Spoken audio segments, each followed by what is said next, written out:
तो सच्चाई है। बात ही सुनील भैया। कैसे भैया? दारू बेचे वाला लोगवा, जय हो जय हो। दारू बेचे वाला लोगवा बंगला खरीदता।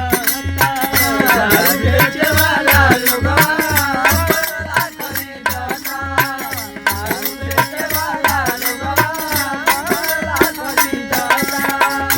दारू बेचे वाला लोगवा अरे बंगला खरीदता। दारू बेचे वाला लोगवा बंगला खरीदता। दारू पीने वाला लोगवा घर द्वार बेचता। दारू पीने वाला लोगवा सच्चाई है, सच्चाई है।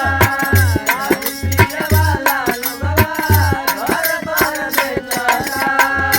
पियला के नशा में ऊ, पियला के नशा में ऊ ना कुछ देखता।